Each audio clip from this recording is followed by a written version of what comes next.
All right. Well, everybody, welcome to Trampled Underfoot Podcast, the YouTube show. The YouTube live version. Yeah, How's how are everybody you, doing tonight? how are you digging doing the lives on YouTube and then going to the podcast later? Yeah, we can say hi to the YouTube folks and see if anybody's out there in the chat. I see we got 5 people waiting. Hopefully they've all caught up and YouTube is caught up and we're live. Hello, is this thing on? Anybody home? Yeah, we have SDM Customs. Hey, What, there he is. what's going on, dude? And there's Mark. And there's me. Just making sure everything is working. We have Steve. Yeah, from Harneal Media, webmaster to the stars. Snow Crusher. Snow Crusher. That's one of the coolest names out there, man. Yep. It is. I don't know why. It's just one of the coolest names out there. It could go into like Snow Crusher, or it could go into like an ice cone, an ice smoothie. Snow Crusher. I tell you what, yeah. I tell you what comes to mind when I hear Snow Crusher. I'm thinking a logo with like this big Yeti with a humongous foot about ready to stomp something. You know what I mean? That foot cocked up, locked and loaded, ready to go, just ready to stomp. Yeah, that's the first one that I think of as well. Billy Burt is in the house too. Billy Burt. Hey, I'm going to give him a shout out real quick. I don't know if you saw his video. He made that little boat for a friend that commissioned him. It's a very cool video. He did a very good job on that boat. I'm not, that's one of those artistic things that I can sit and kind of watch and I can appreciate what goes into it. It's not me. It's not my style because I'm not that good at that kind of thing. But dang, that's all I can say. Dang.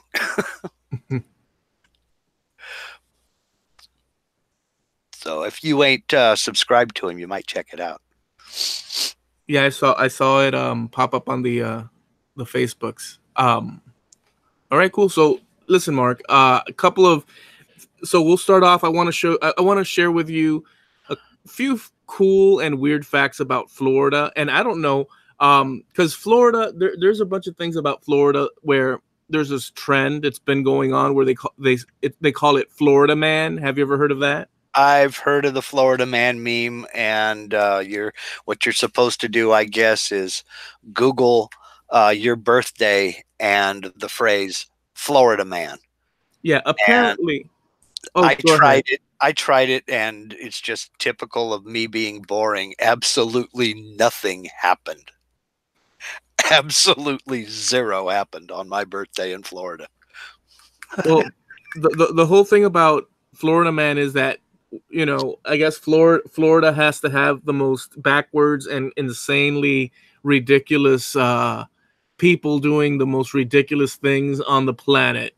And I didn't know about that until a few weeks back when Brian Bales and Doc and Rory just threw that at me. And I was like, well, what's this? And like, it's another point now of shame. I had no idea it was associated with Florida because there's so many other things you could look at.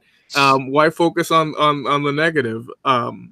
Well, it's kind of like family. Every family has to have that one weird uncle.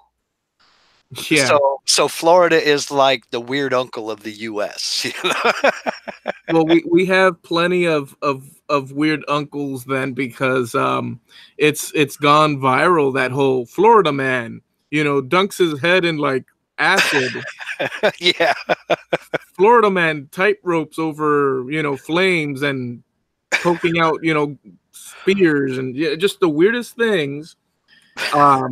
But this is not that necessarily. This is just fun facts, weird facts, cool facts about Florida. So I'll just hit you with a few of them and see what you think. And maybe, I guess it'd be fun if we went, like you hit us with fun facts about Oregon and see where we sit. Okay.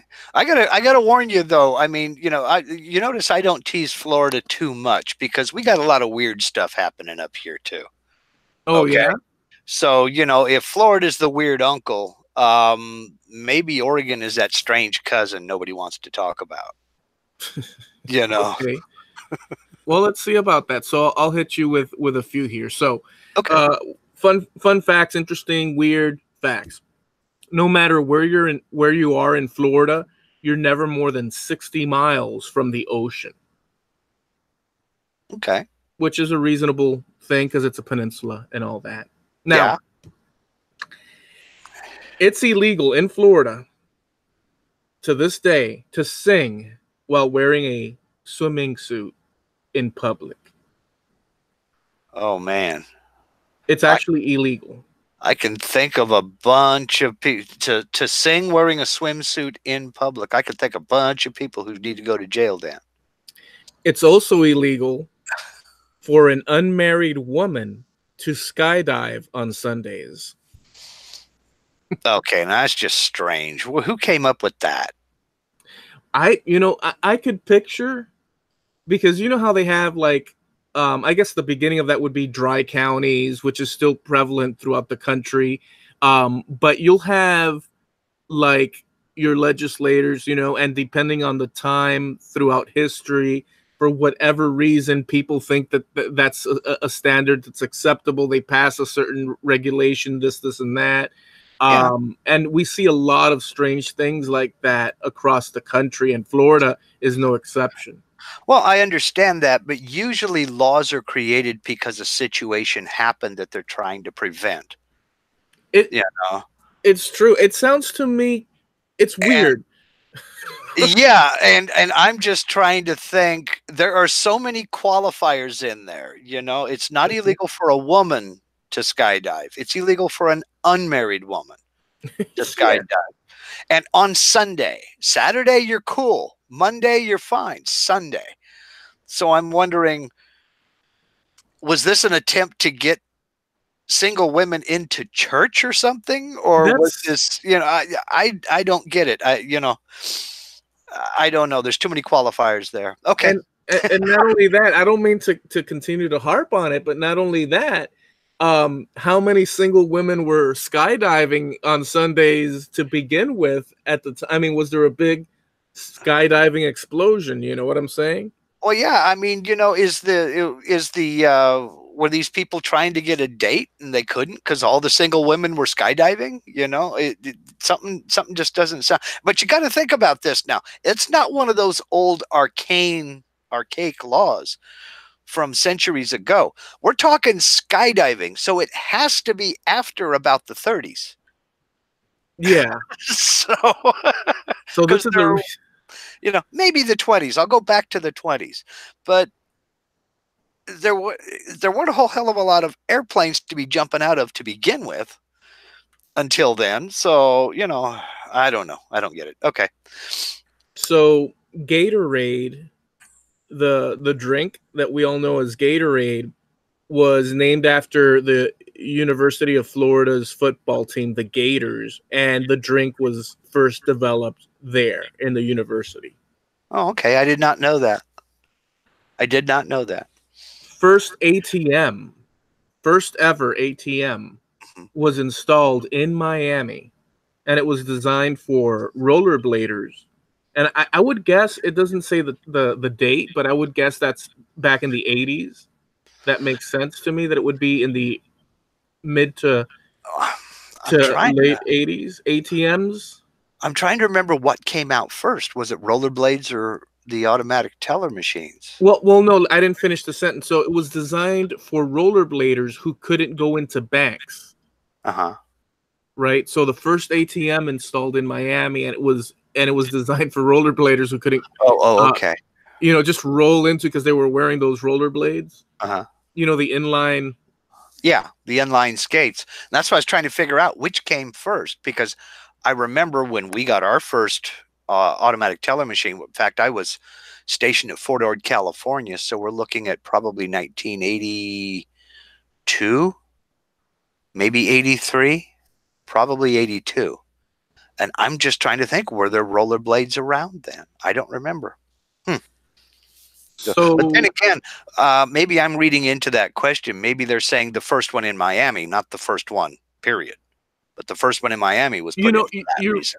I think you're right about that because I just did a quick search and it says here, I typed in what year did the first ATM come out, Mhm. right? Yeah. And it says 1969. I'm Yeah. reading this as I'm reading that's what I typed and this is what Yeah. Google gave me, so I'll just say it to see what it says on September 2nd, and it might be, I don't know. Yeah. On September 2nd, who would have thought of ATM? On September 2nd, 1969, Chemical Bank installed the first ATM in the US Mhm. at its branch in Rockville Center, New York. The first ATMs were designed to dispense a fixed amount of cash when a user inserted a special coded card. Mhm. So that is pretty trippy because Okay.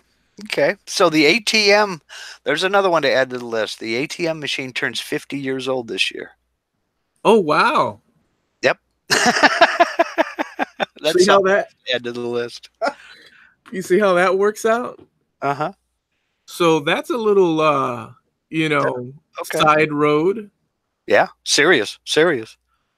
All right, Uh, so let's continue on here.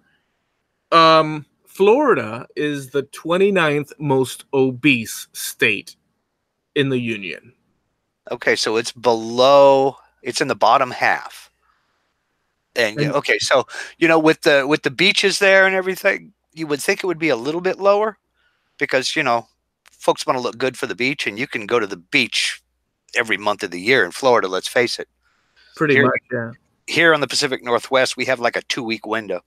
And it's so, yeah, folks want to look good. I can see that. Yeah, I would have thought it would have been a little bit lower, but Yeah, well, yeah, there's no telling.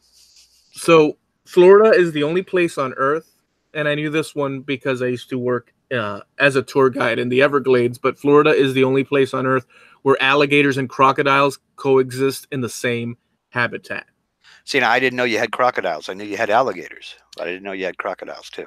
As the Everglades, because the Everglades from Lake Okeechobee, which is just about center of the state above center, the water actually flows from that. Since we're flat, the water from that lake actually slowly, like a mile, a few inches, it moves like a mile every few days, very slowly. Just it creeps. Um, it'll creep down all throughout towards the ocean, towards the bay. And what happens is that where that saltwater and freshwater mix, you'll have saltwater crocodiles and alligators because that water is sort of brackish and it's mixing together. Okay, so that's the difference. Crocodiles are mainly saltwater or brackish water. I don't know about the rest of the world, but our crocodiles exist and lay eggs in saltwater, and alligators are freshwater. And Okay. need to be freshwater, but there's an area of mixture where they both exist because it's a blend and it's not as it's diluted, the Yeah. two. And Yeah. so what happens is that you'll find them there at the end of the peninsula, um, living in the same space.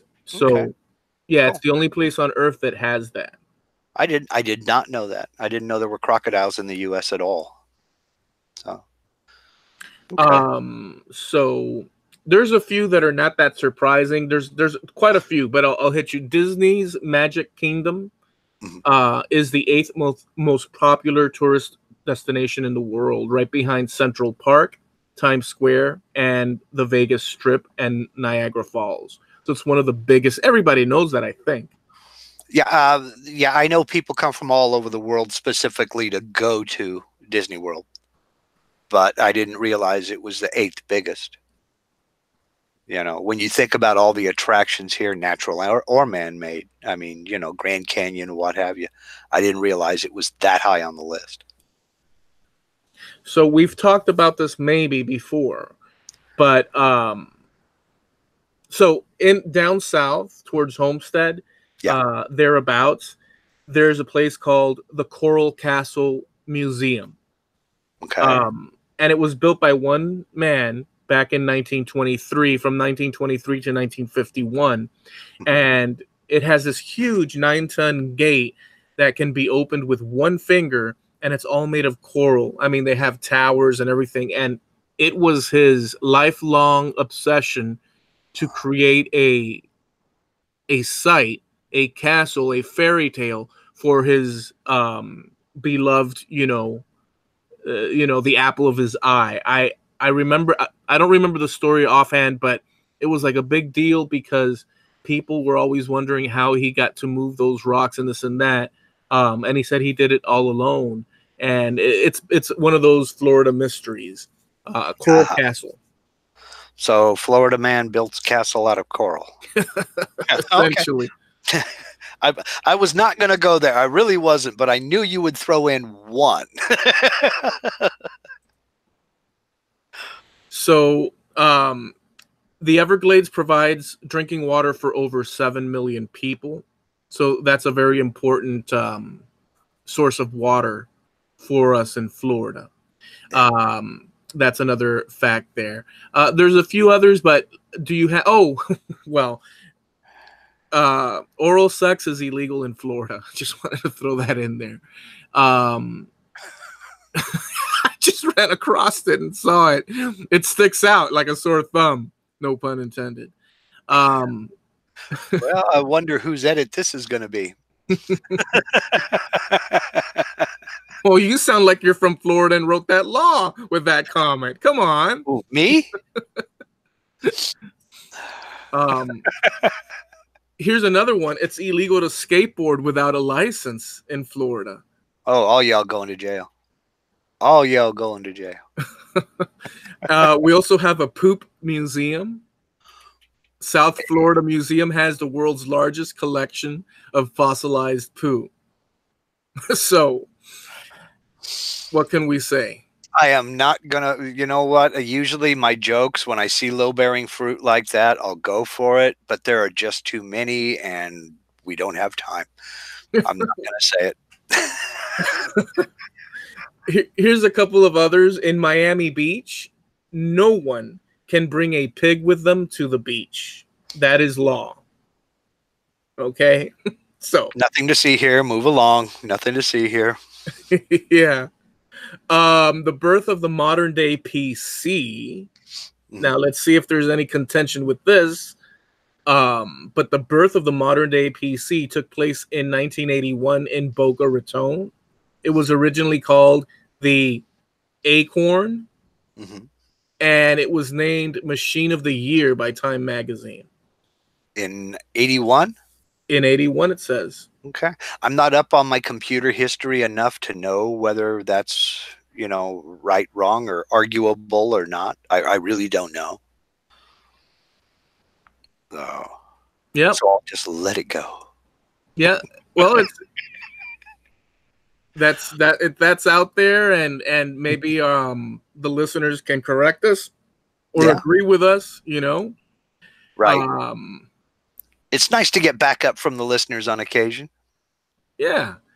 Oh, well, here's the last one. There's quite a few of them, but I'm curious about Oregon. So I'll just give you one more. So Florida is quite a strange place.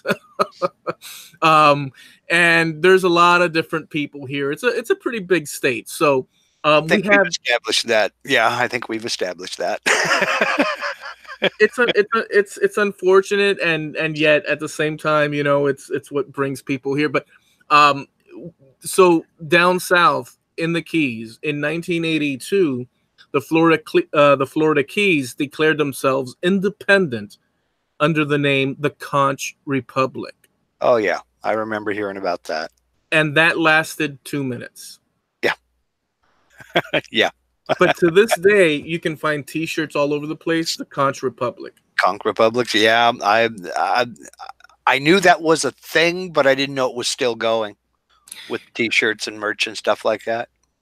If you go down there, if you've ever been to the Keys, it has a very you feel like you're in a different world, but just miles and miles away from it. The houses and the structures are very old. And the roads and the streets are narrow and it's bustling, but there's a feeling of going back to some sort of Victorian outpost, sort of dock side town. You have a feeling of actually that Of history. Yeah, you have a feeling of history, and in fact, the buildings are pretty darn old. Yeah. Yeah. I've never been to the Keys. It's someplace I'd like to visit just to say that I've been there, just to kind of go and experience. But having lived in Hawaii, I know that isolation, that kind of feeling you're in a different world type of a thing. Because, you know, it's easy to do when you can basically go around the entire island in you know, a set amount of time, and that's it. You are there on that island. You do get isolated. You do feel isolated. I mean, we called it rock bound over there because you were bound to that one rock in the middle of the ocean. But well, we have, just to explain, and I think a lot of people know, but I'll just, you know, for the sake of those that don't, it's awesome because to get there, well, you could boat there, right? But to get there, we have a highway, which actually is US 1 that connects all the way up towards the East Coast, all the way up as far as, I believe, New York, or at least I think it goes all the way, because it's like the defense highway, just like PCH off towards the West Coast. We have US 1, and you could travel from, like, if right now I get in my car, jump in my car and travel down US 1, I'll end up right there where Florida ends. And by the time you get to the end of Florida, which is Homestead, Florida City, you're in an area where water blends in with land and coral and whatnot.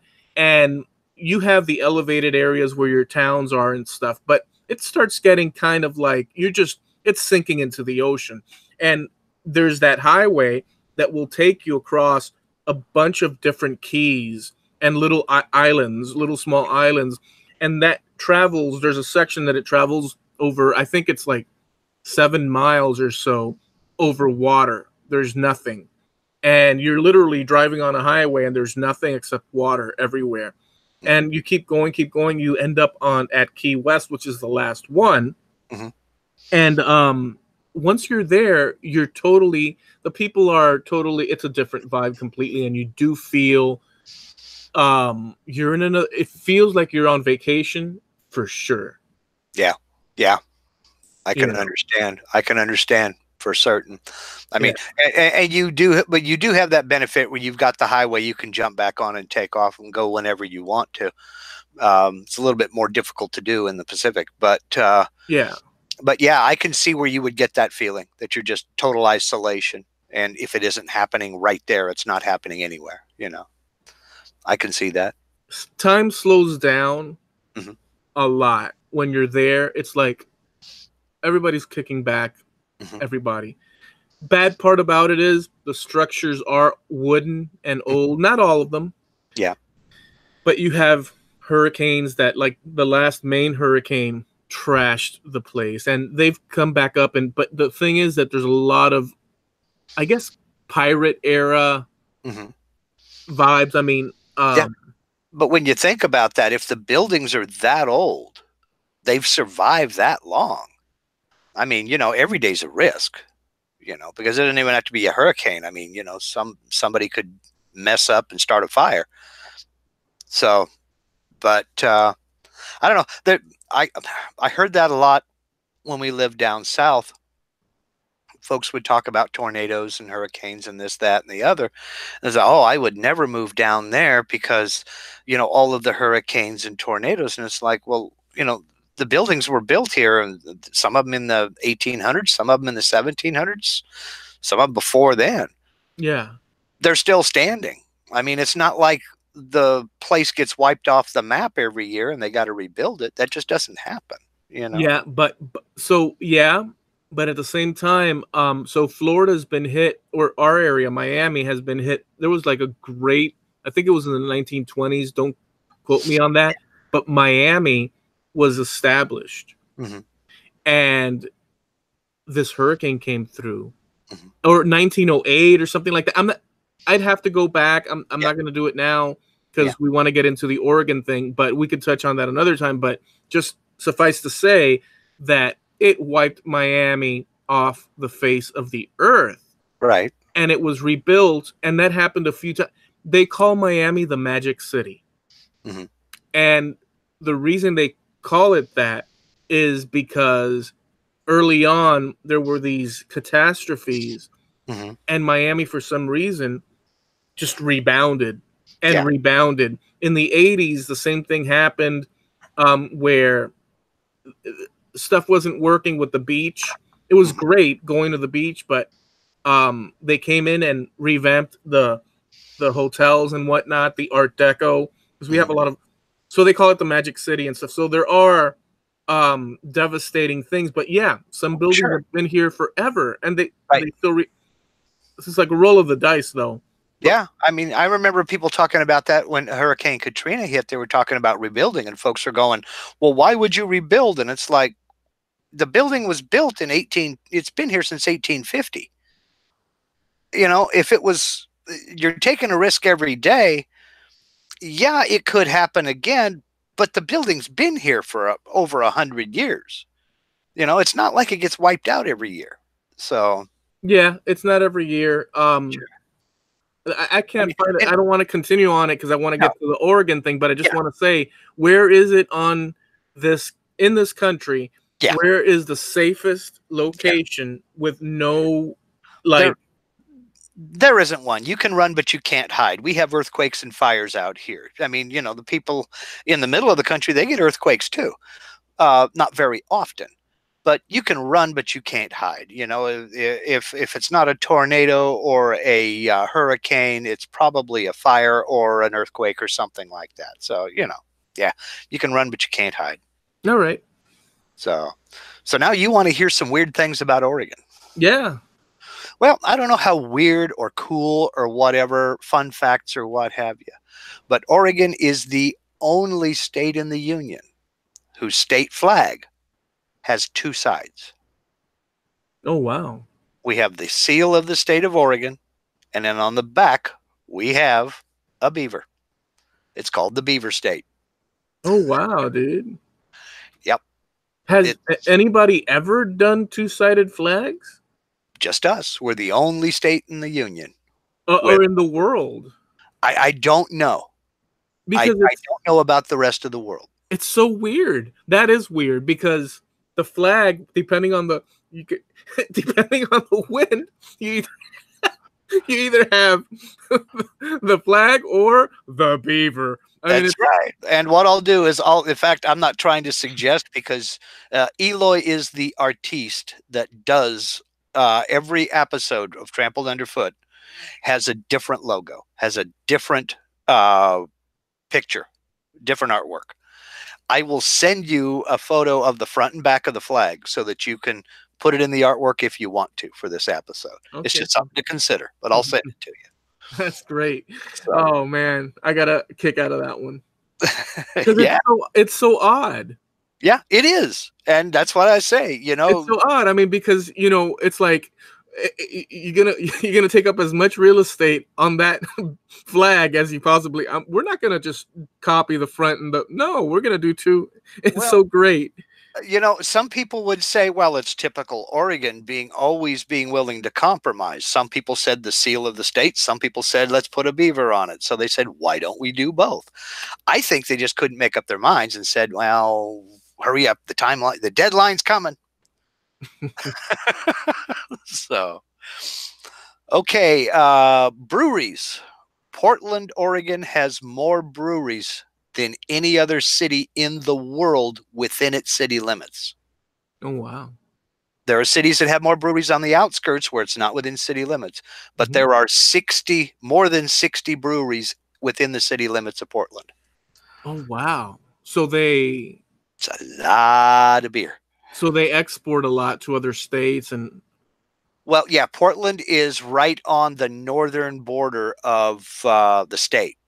So Portland ends on the river, and you go across the river, you're in Washington. So And people, live in Washington, work in Portland, go home, they commute and everything. So, but yeah, these breweries, they send it out all over the place. I would think because of how, the locals can't necessarily, I don't know what the population of Portland is, but that's a lot of beer for just the local population. That's right. That's right. Well, most of the state's population is up there within that county, and there are little towns all around. I say little towns compared to the city of Portland; they're smaller towns, Okay. all around it. But that entire county is where most of the population for the whole state lives. Oh, so, Portland is also on the other side of that coin. Portland is also per capita home to the most strip clubs than any other city in the nation. That's great. Man, so we got beer, we got strip clubs.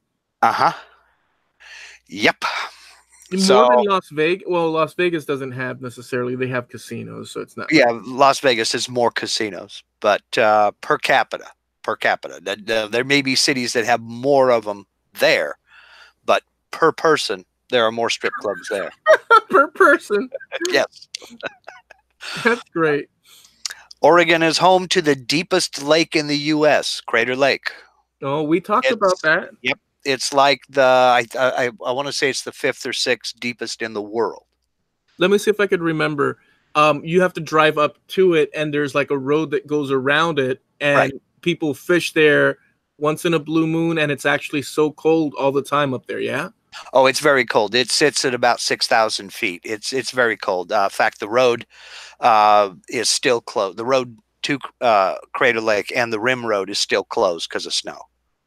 So it's a national park, and it's just closed during the winter. That's all there is to it. Fantastic. But it was the remains of a volcano, Mount Mazama, that blew about 6,500, 7,000 years ago, something like that, and just filled in from all the snow melt. But it's like 5,000 feet deep, something like that. So, also in Portland, the world's smallest park. It's called Mill Ends Park, and it is a concrete circle, 2 foot across. Really? Total area of 450 square inches. But it's a city park. Did you know about that? I had heard something like that, but I didn't know it was this one. Okay. But basically what it is it's a concrete circle in the middle of an intersection with one little tree in it. And they made it a city park to protect that tree. Oh, I see. So I don't know. So that way nobody can, no road workers or whatnot could, we got to, widen the road, or we got to shorten the middle sort of Right. They got to do it around that tree.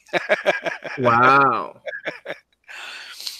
Also, just to prove that we are the weird cousin nobody talks about, Oregon residents, people that live here, we own 1/4 of the country's total llama population. Oh, wow. 1/4. All the llamas in the U.S., 1/4 of them are owned here in Oregon. I don't know why. You could be walking around and a llama herd can just walk across the highway. Oh no, they're in on farms and ranches and stuff like that. But Oregonians, for some reason, own them a ton of llamas, and I don't know why. They come from Peru, right? Yeah, they're all from South America down in the Andes. Llamas, alpacas. Yeah. Yeah, that's a weird thing. Just I don't want to go on a side note, but I guess I'm just going to throw this out there. We did have an episode of Trampled Underfoot Podcast where we talk about, and by the way, for past episodes, you could go to trampledunderfootpodcast.com and check out our Wayback Machine. And there's so many cool conversations, things that I get surprised by and vice versa, having these conversations here. But we did talk in one previous episode, correct me if I'm wrong, about camels in the Old West. Yeah, we were talking about camels in the Old West, and we lived down when we did not live down in Nevada. There was still a camel ranch there, and they have camel races in Virginia City. The whole thing. The Army experimented with using camels out in the desert rather than horses. That's It incredible. failed, but yeah. So llamas, and camels. Now we can add llamas to the. We got llamas. We got llamas. We also, Oregon has the largest cheese factory in the world. Take that, Michigan. The Tillamook Cheese Factory is the biggest cheese factory in the world. Oh, wow. Yeah. So Oregon cheese. Yep. Tillamook cheese. We're also home to the deepest river gorge in North America. Hell's Canyon, from the mountains surrounding it down into the gorge where the river runs, is 8,000 feet. It's an 8,000-foot drop from the mountains down to the river gorge. That's got to be and how. So it's got that that waterfall, yeah. No, this is just the river cuts through the mountains, but they go up 8,000 feet on either side. Holy smokes! So the river just cuts through. It's not a waterfall situation. No, it's just the river cuts through. Yeah, in Hell's Canyon, a river runs through it. But big time. So it's called Hell's Canyon. Mm-hmm. Dude, what an ominous. So those cowboys back in the day, or frontiersmen, they said, you know what? Yep. This is so dark. This is such a. We're calling this Hell's frickin' Canyon, or whatever. Yep. That is crazy, dude. That's a little bit sort of like dark. Yeah. I mean, they couldn't have been a little bit more whimsical or about it, as opposed to Hell's. Hey, Mom, I'm going down to Hell's Canyon. All right, son, I'll see you later. These were explorers. These were people that worked their way across the Great Plains, and they just named things as they saw it when they came across it, See, because our names are like avocado this, fruit basket that. Oh, we have our share of those too. I'm not too far from a place called Jump Off Joe Creek. I have no idea why. So we have ours too. But oh yeah, some goofy stuff. Nike, the tennis shoe people. Yeah. Was started here in Oregon. Get out of town. Yep. It was started, and it's still, the headquarters is still here. And the swoosh logo was designed by a Portland State University student in 1971. And she was paid $35 for her design. 35, but I bet you if you peel that logo in the back, there's a little beaver attached to it. Maybe that would be her revenge. Actually, in the 80s, they decided, no, you know what? That wasn't very cool of us. So they gave her a bunch of stock in Nike. So she was recompensed for it, believe me. In the 90s? Oh, in the 80s. In the 80s. Because, she designed it in 1971 for them, and they didn't know if they were going to make it or not. They just decided they were going to make athletic shoes. Yeah. Mainly for the local universities here. But when they took off and got world famous, they hooked her up with some Nike stock, and I'm sure she's doing fine. They sure did blow up, because Nike is one of those brands that it's undeniable. It's everywhere. I mean, boy, incredible, cool. Let's see. Oregon and New Jersey are the only two states in the union where there are no self-service gas stations. There are none. It's illegal to pump your own gas here. Wow. In New Jersey? In New Jersey, too. So wait a second. You go to the gas station and there's a guy there. Yep. There's a whole bunch of, there's a whole crew, believe me. Well, depending upon the size of the station, but there's a whole crew that come out and they pump your gas for you. And it's been that way forever. It is illegal for you to pump your own gas. Holy smokes, man. Is that convenient? At times it can be okay when it's raining or snowing. You're not getting out of the car, but then again, you do have to wait for them if it's crowded, you know. So, Do you get lines sometimes? oh boy, do you ever? You get lots of lines, and you know that if you could pump your own gas, you'd be in and out of there a lot quicker That's what I was because going you to say. sit there and wait for 10 minutes for the guy to show up because he's got so many other vehicles to take care of. So, Do they get tipped? at times, yeah, you know, you tip them. You know, if you're in a particularly jaunty mood, that can get pricey though too if you're not careful. But yeah, Yeah, and see okay. So I'm gonna just say, because from the extreme side, I know you probably have more to go. But I just have to like just say a this. few weird ones. Well, yeah, but I want to say this. You go to the gas station and the guy, you know, uh, uh, fills up your tank, and then so there's all these issues. So sometimes you don't fill the tank up all the way. No, I'll just do $5 this time, Joe. Yeah. And Yeah. but right, and you're like, you feel grubby. No, Mhm. Joe, I spent too much money on I'll just drop in at like $2 on there so I can get my ass home, Joe. That's And it. so it becomes where you have a relationship with the darn full service guy because you see him all the time, and that's annoying to me. I don't want a relationship with. I don't want to have another connection in that scenario. It sounds really weird to me. It's not the greatest job in the world. I mean, it's fine on a spring day or an autumn day or something like that. But when it's 110 outside or 13 outside, it's a pretty rotten job. So as you can imagine, turnover is pretty high.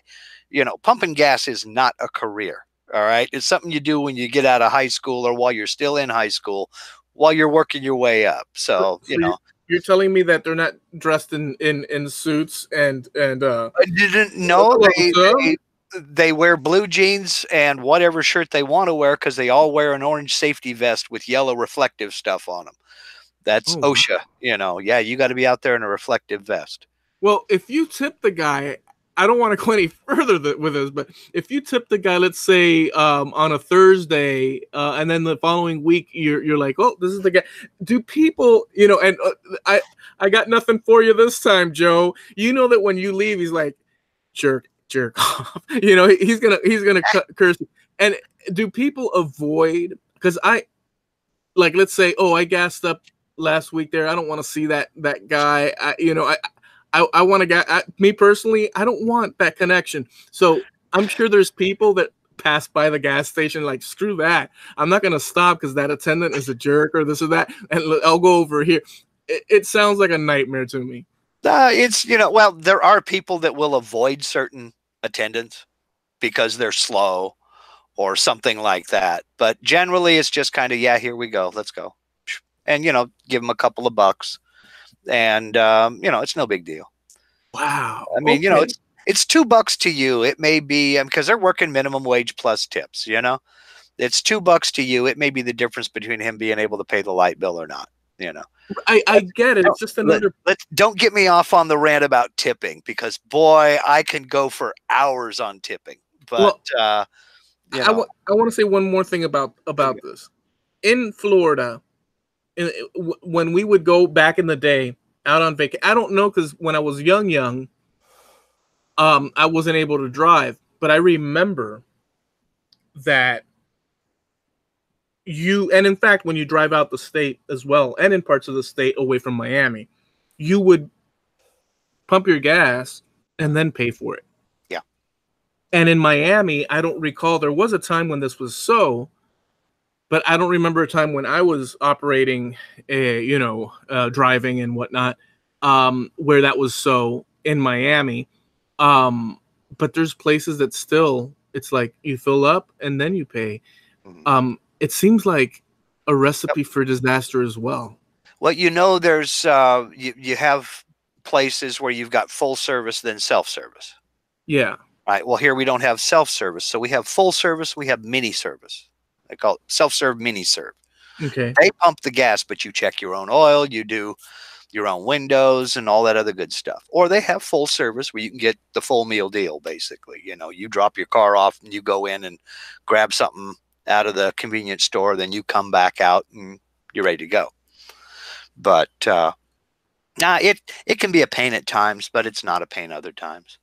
Yeah, it just sounds like an investment to go to the damn gas station, when over here in Miami, it's like you stop. Sure, the attendant inside the store might be rude or slow, like, but once you drop the money, you go fill it up and you're gone, as opposed to freaking, hey, Joe, hey, what's up, Artie? You got some money for me? You got some tippy money for me this now time? that's something else. And I've worked in the 15 years in the casino industry. If you mention tip, if you even breathe the word tip, you're fired. You're gone. Yeah, that's the same in the casino business as well. Yep, you're gone. Yeah, but you are not there to beg tips. You are there to provide service. If somebody feels like giving you a gratuity, that's on them. It's not to be expected. It's to be accepted gracefully. Right.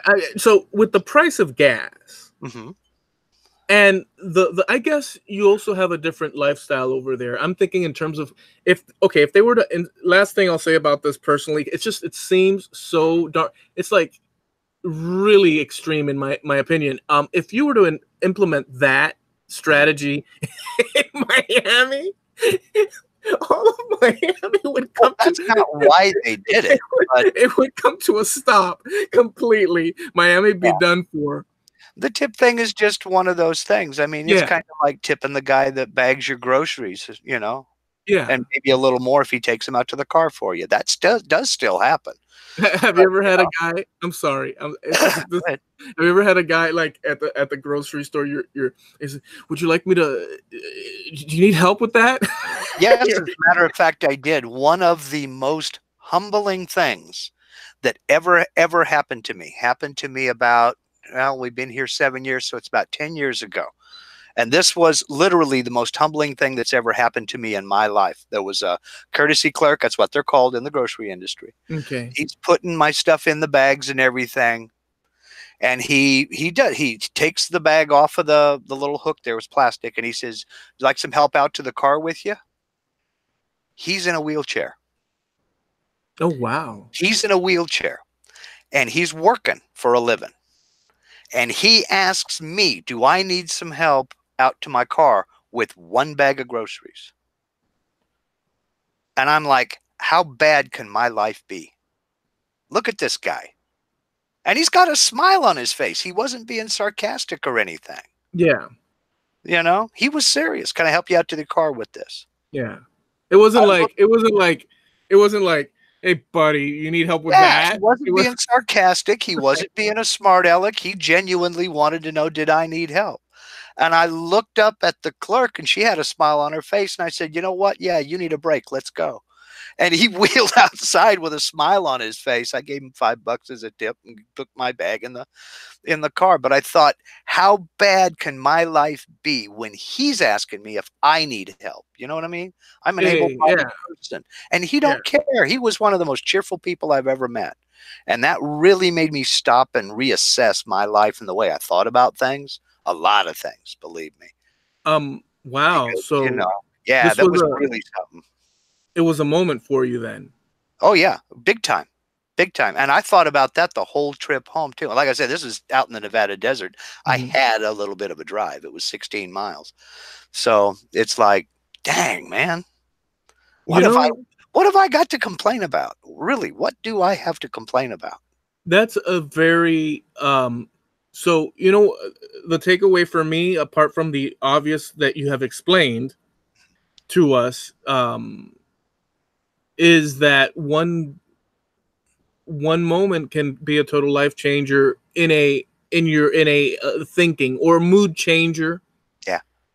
And it's true. There's people that are way as bad as it is. There's always some poor slob that's even worse off than you are. Yeah. And that was the kicker. I got to know him a little bit better. He wasn't there very long. He moved up to another position. He wasn't bagging groceries he was still at the store, but he wasn't bagging groceries anymore. But I got to know him a little bit better. I'd see him, hey, how you doing? Just talk to him, BS with him.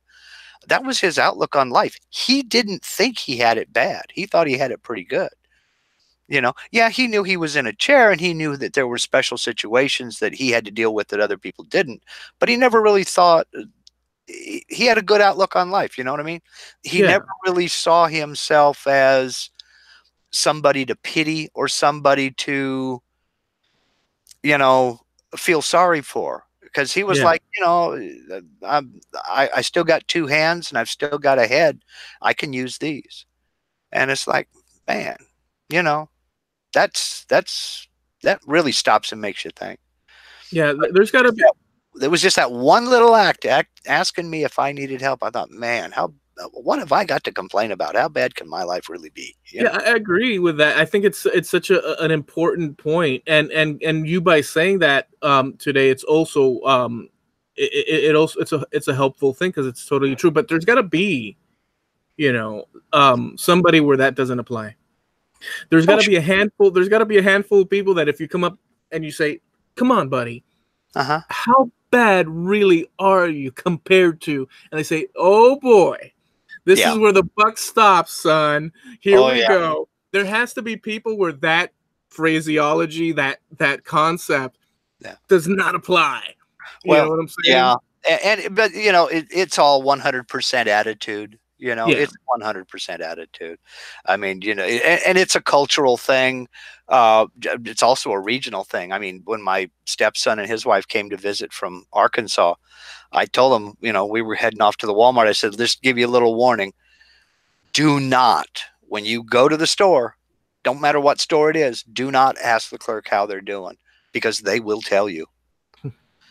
And there's never a short story, So, but I mean it. You walk into a grocery store, you're standing there in line, and the clerk and the person they're helping, they're just having a nice old conversation, and she's scanning the groceries and putting it in the bag, and they'll slow down to emphasize it's a process, is what I'm saying.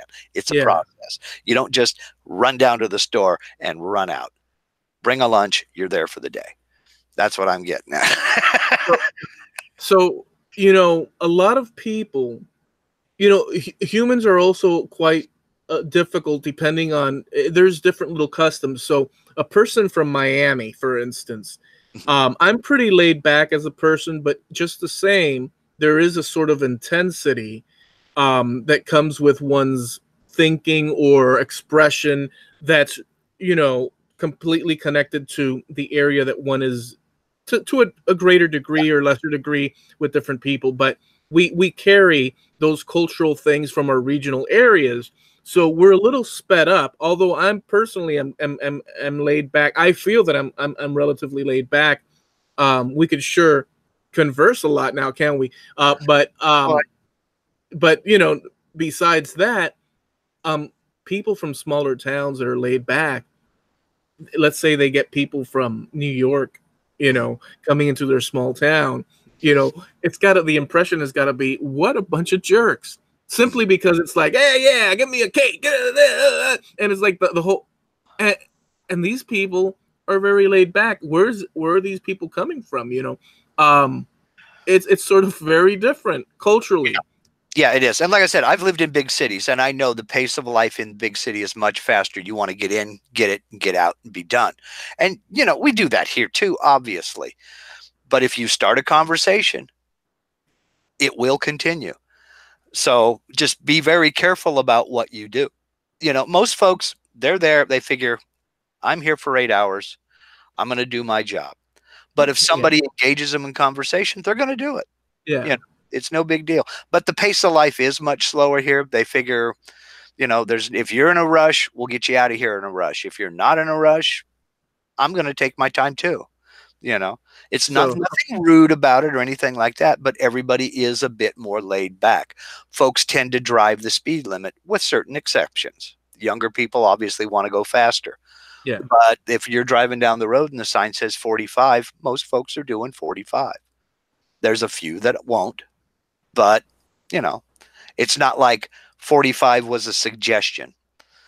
And, we're going to do 60 until we see a black and white up ahead. Then we'll do 45. That's more Miami. Yeah. And that is most big cities, and most metropolitan areas are that way. But around here, the pace of life is much slower. Folks take it easier. And, it's a small town, and you probably know the people anyway. There's no way I could know all 200,000 people that live here.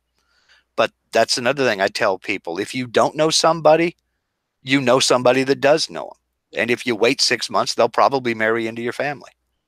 So now, I'll tell you one thing about that, and it's a funny thing, but when I go to the grocery store, one thing about me is, I have had to learn to sort of in that kind of situation where, oh, how's it going? How's your day been? I'll tell them the truth. I don't expect to be there all day, but I'm not. So like I'm at the grocery store and the lady says to me, "Oh, how are you doing?" And I say, "Well, to be honest with you, I'll give them the option. Do you want to know the truth or do you want the polite? Oh, everything's okay and continue." I'll tell them like that, Yeah. There's people that will actually tell you the truth, like Yeah. the how are you doing? How's your day? The correct generalized thing is to say, "Oh, good, thank Yeah. you," and just get it. It's just a polite, coming together and then exchanging whatever the exchange is, and then moving on. Well, some people will hit you with it, and oh yeah, yeah. And that's what I mean, exactly like that. Don't ask the clerk how she's doing, because she will tell you, and there are no short stories. Yeah, so I understand that. They ask me, how you doing today? I'm like, I think I'm going to make it. It was touch and go earlier, but I think I'm going to make it. I'm upright. I'm dressed. I'm doing good. I'm outside without a helmet on. Life is good. I got just one or two more little quick ones here for you about Oregon. We are the home to, and I think we talked about this once before, but I don't remember if it was in a hangout or if it was for the podcast.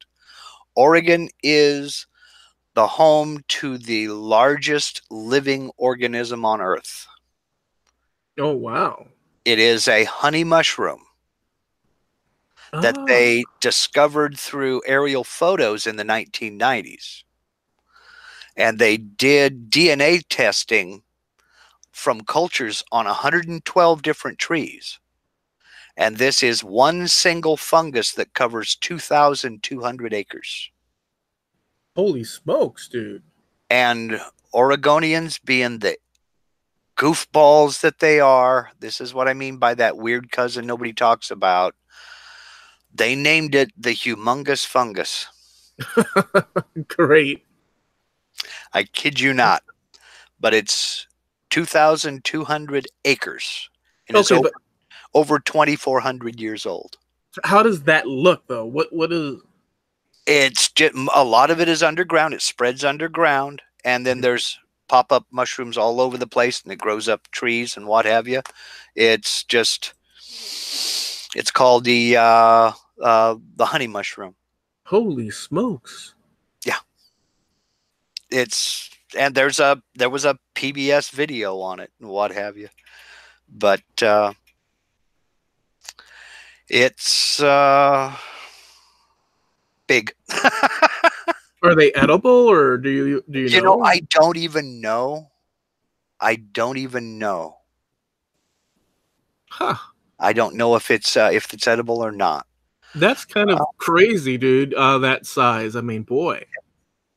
Because I just pictured like a huge, freaking, towering, wide, girthy patch of mushroom. I don't know. Okay, this is some of those weird, strange laws. You were talking about the single women skydiving on Sunday. Yeah. We have some laws like that, too. It is against the law to use canned corn for fish bait. That's great. I don't know why. Evidently some people have done it, but there is a small town here called Myrtle Creek. It is illegal to box with a kangaroo in Myrtle Creek. Oh, man. See, you were suspicious about the Florida situation, but put those two together. We're all about protecting the wildlife here. Yeah, well, no kangaroo. What day of the year? No, anytime. I'm sorry, of the week. Oh, anytime. Anytime. You can never do it. never in Myrtle Creek, Oregon, you cannot box a kangaroo.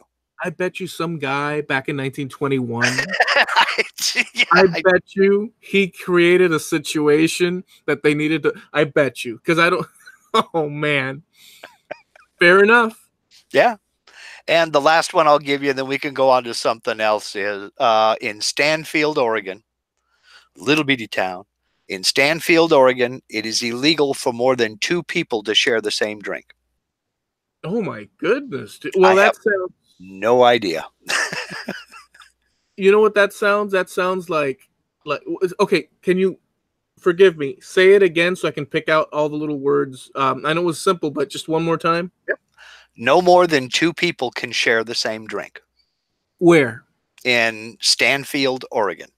It's a little A little town. So the reason, so I think that the people in that town, they said tourists are coming in and they're ordering one and they're getting away with not ordering two. And they talked to their like council people and they said, hey, listen, okay, we'll solve this for you, because they wanted to get reelected. It's the same story throughout the country. You know, oh, we'll pass a law about that. Vote for us next time. And then you get like this huge list of dumb laws. In that case, it's protecting the owners of the establishments. It's probably protecting the bar owners and things like that. No, because I just looked it up. Stanfield, Oregon has a population of 2,043. So we're pretty rural. So it's one of those things, probably protecting either that or the city council are all bar owners or restaurant owners or something like that. But no more than 2 people can share the same drink in that town. Wow. So, well, what can you say? Did you have? Oh, go ahead. So that's some weird things about Oregon too. So not all the goofball stuff happens in Florida. All right. Thank goodness. You can have a sense of pride there. Well, I mean, at least I feel a little bit more balanced, That's it. Because Florida is the place where they started taking the gas stations were selling like bath salts, and some fool thought that that was okay to either smoke or whatever the heck way of ingesting it they did. And this was years ago. And it causes the body to go into this psychopathic where they start eating people. Have you ever heard of that? Well, I've heard of people doing bath salts, and I don't remember either if they were, smoking it or sticking it in their ear or what. But, and it just made me, what? I don't know. I don't get it. But I didn't know that it did that. I mean, I never heard you wanted to eat people. There was a time, a year in Florida, recently within whatever, 6, 7, or 8 years, where almost every other day on the news you heard of people doing zombie-like things. They found one of the biggest ones that stuck in my head to this moment is that they found a guy sitting in the highway chewing on human body parts. Oh, Jesus. Intoxicated on bath salt. I don't know if it was his own human body part. I don't remember, but I'm sure that somebody could look it up and figure it out. And have to be a really good friend. Yeah. Or maybe not. Maybe your worst enemy.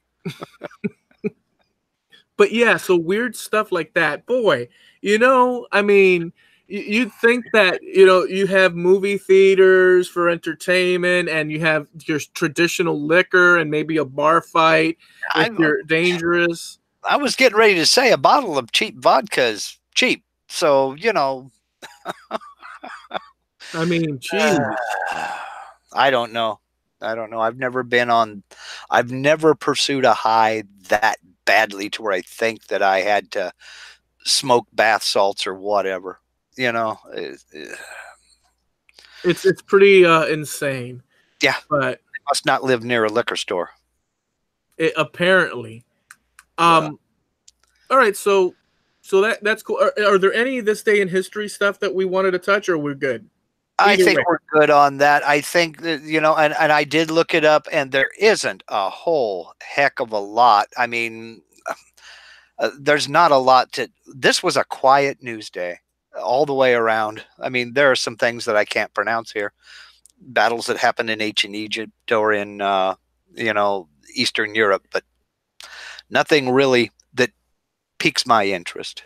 So we could at least with some level of confidence for our audience, we can suggest that historically, this April, or at least April 16th when this comes out, that day is generally, notwithstanding, some residual things that, because we're humans, but big catastrophic or events within, say, the last 500 years, not so much.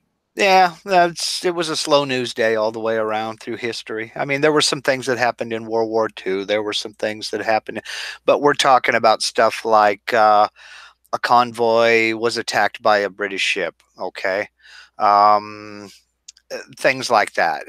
You know, we started bombing Belgrade. Okay, things like that. Nothing really earth-shattering happened. Earth-shattering, probably for the people at that time in that situation, but within the Oh, I context bet. within the context of our show, which were pop culture with sort of Right.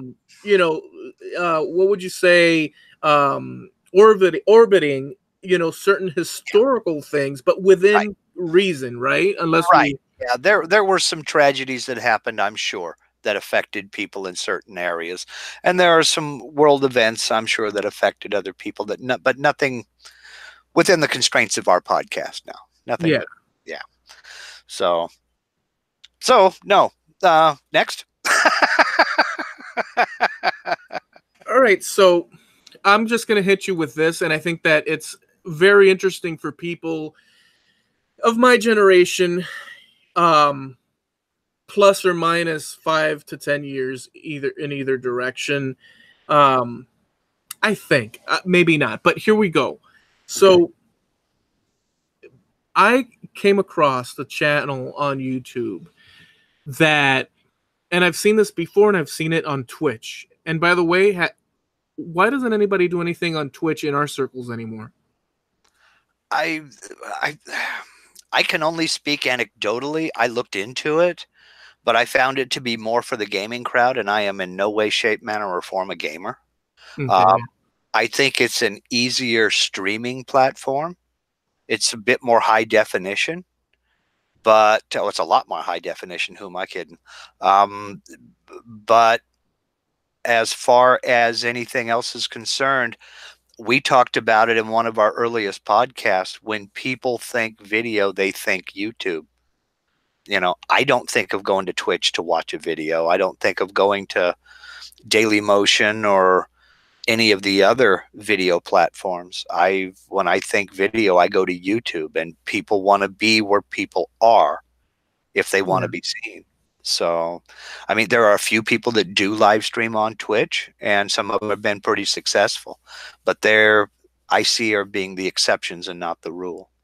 I mean, I don't want to really divert away from what I was going to start off on, but I have to ask you, so YouTube is going the way of things that are culturally secure, like Coca-Cola, Pepsi, Nike. Do you think it's going into like it's a pillar, or do you think there's the ability for it to springboard other things that overtake it? I mean, what do you think?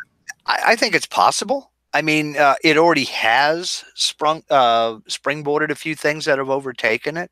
Yeah. I mean, Netflix. Netflix started off as a video, a DVD rental place, and then pretty soon they started streaming some movies, and now look at how big Netflix is.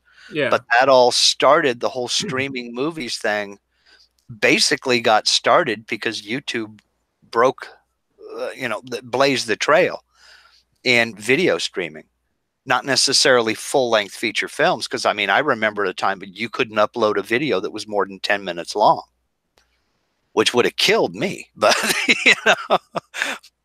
But I think I got a couple of videos that are less than 10 minutes long, maybe a couple. But anyway, but yeah, they established that, and broadband is what secured it too, because back when it was all dial up, you didn't want anything longer than about a minute and a half because it took forever to watch.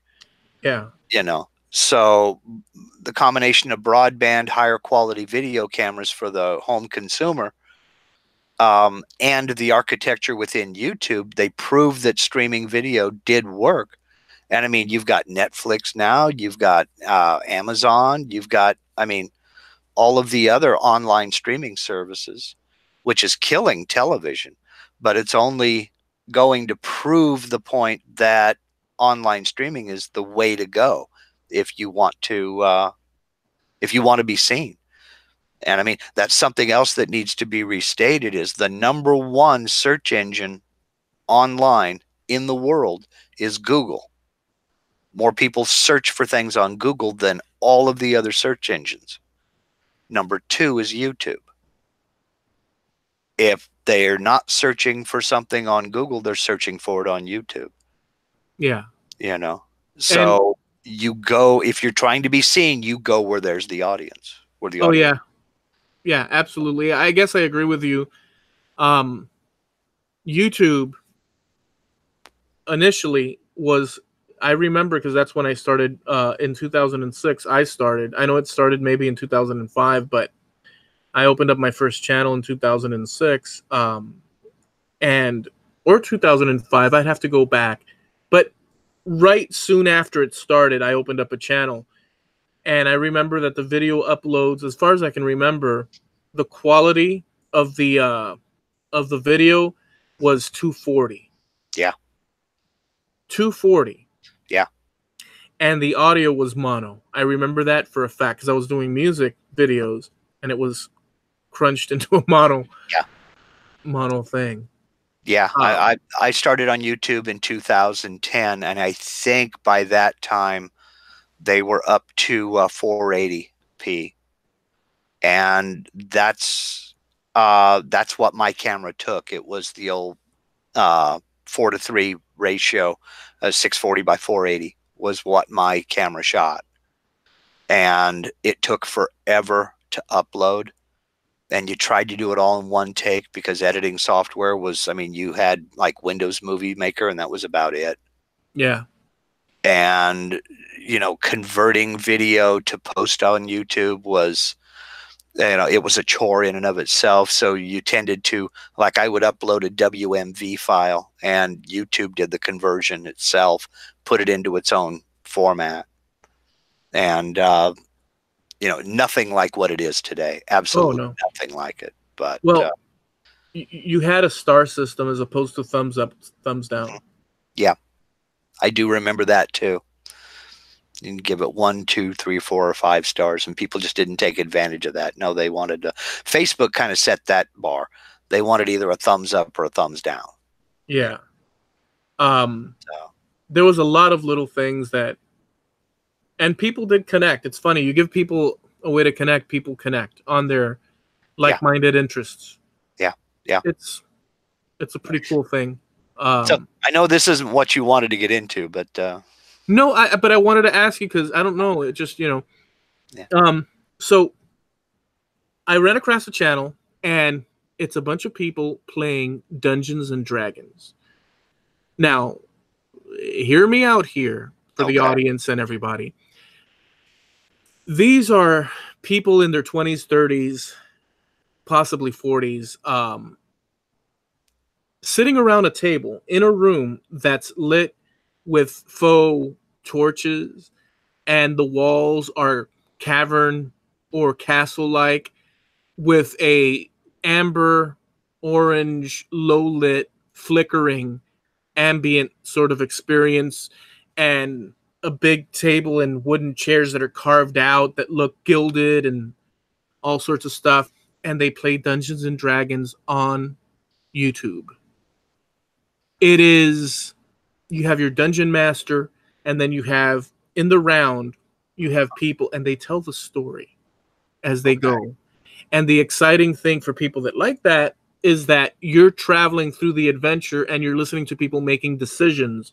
You'll have a party of 5 people, which they have in this one example, and you'll have a dwarf, you'll have a magician, you'll have an elf, you'll have a this and that, and they go through their journey and all that, and it's like 2 hours long. They break it up into episodes, and it's like 15,000, 20,000, 30,000 views, like a week prior.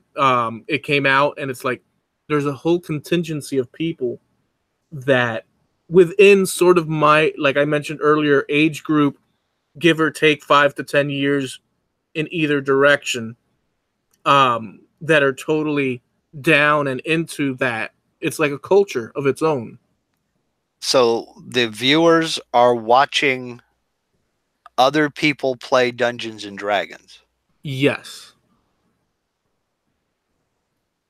Very well, because what happens is that Dungeons and Dragons is a game that you participate in, and you'll have your character, and you're playing as whatever character, and you can acquire wealth, and it's a communal thing because it's a strategy thing, and it's a fantasy sort of thing where your mind, Right.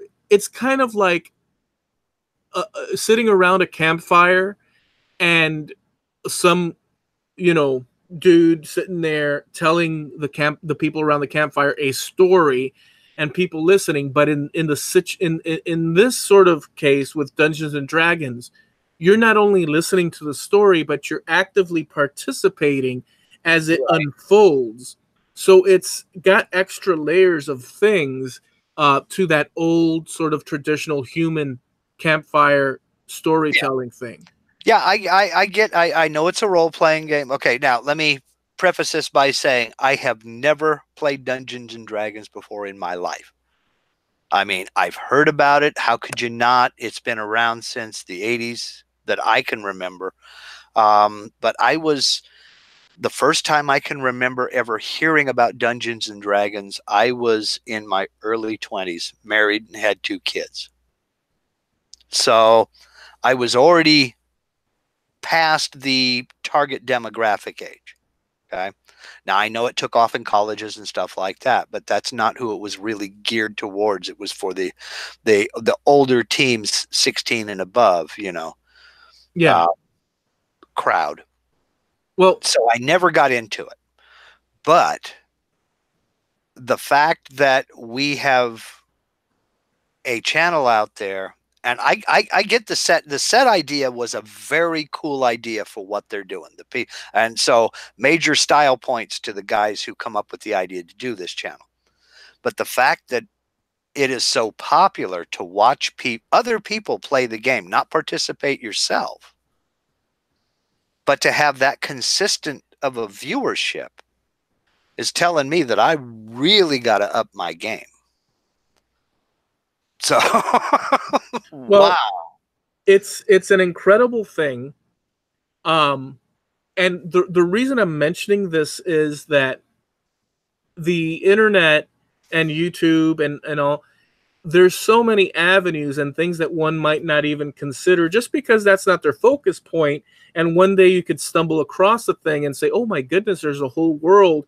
And frankly, as you grow through this life, if you're an explorer or you just like to consume information, there are points in your life, I would assume, that you've consumed the same type of information and you're like, well, I've pretty much, run around the block a few times. I'm pretty much done. There's nothing more to learn. Well, that's not true. There's that's more, for sure. And it's an incredible thing. So the reason I mentioned it is that, so they're doing this online now. It's an adaptation of what people used to do in their basements and living rooms and whatnot back in the day. And I was one of those people with my friends.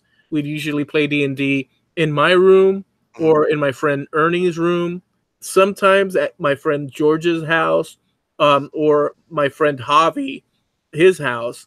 Not Javi, but another Javi. Mm-hmm. And I figured there was more than one. Yeah, there's more than one Javi out there. So the thing is that we grew up, and I tried to think of why is it that I like this so much. I grew up with it, and the movies of the time in the 80s when I grew up, I wanted to share this with you and ask you a question as well about it. Something also, I feel that the 80s was a very special time for kids growing up. Yes, it's true because it's when I was growing up, but at the same time, I think that it was the beginning of a lot of different things catering to kids in a very exaggerated way, but a lot of creativity and unique things came from it.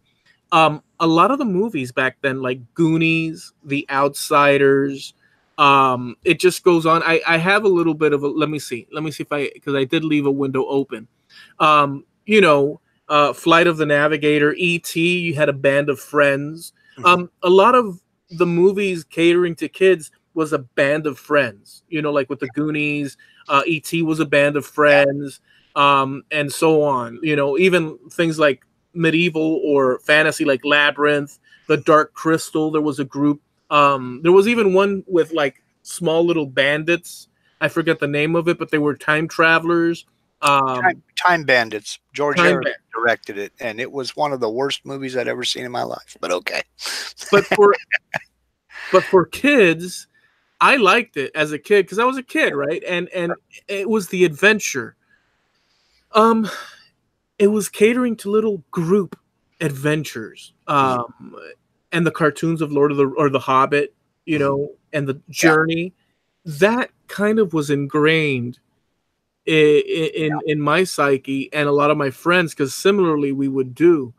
And I think that now being adults, there's a whole contingency of people out there that are totally into that and go back to, and then that's what we're seeing with this Dungeons and Dragons thing. So I guess whatever thoughts you have about that, that I mentioned the 80s and, you know, this sort of little group of friends going out to adventure and this and that. I think the Group of Friends movies was an 80s kind of thing. I mean, I'm thinking back of movies that I went and saw in the 60s and 70s, and there weren't a whole heck of a lot of movies like that.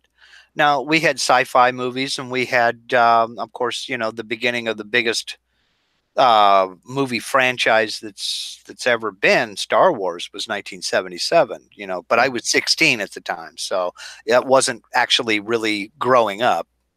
But yeah, the Group of Friends, like, I think The Sandlot was in the 90s, but you had, what was the one, the kids all going to see the dead body, and it was just their adventure of Stand By Me. Stand By Me. Yeah. That was all 80s. Yeah. So from that standpoint, I think the Group of Friends adventuring was kind of an 80s thing. But as far as the decades are concerned, and we've discussed this before, I think everybody thinks the decade they grew up in was the best because it's the one they can relate to the most. I agree. So, but and advertising towards kids and stuff like that, believe me, they perfected that in the 50s. And it was just, they started having more outlets in the 80s because you had a lot more independent TV stations in the 80s, and cable started getting into its heyday. And so there were more avenues, is what I'm getting at. You know, we didn't have the TBS Superstation and Cartoon Network and all the rest of that stuff when I was growing up. We had we didn't have that. Three networks, you know. We didn't have that. Yeah, well, I know you didn't have Cartoon Network, but you know, by virtue of being in Miami, I know you had more TV stations than we do. We had 2. Oh, we did have more than that, yeah. So, you know, and they were network stations. So you had kids programming on Saturday morning. You had kids programming in the after school hours from 3 to about 5. And then you had kids programming early in the mornings before school. And that was it. No, wait a second. You had to have had ABC, NBC, and ABC, NBC, and CBS. No, we had an ABC station, we had a NBC station, and they both split CBS's programming. Oh, wow. Yeah. Boy. So we had Channel 5 and Channel 10, and that was it. And how long did that last? A PBS station came on the air in the late 70s. And then I left this valley in 83, and it was still that way. You had Channel 5, Channel 10, and then you had the PBS station, Channel 8. When we came back in 2012, there was a third station, Channel 12. Okay. So now we have 4 TV stations here in town that are local broadcast. Yeah. And, all 3 of the networks and PBS.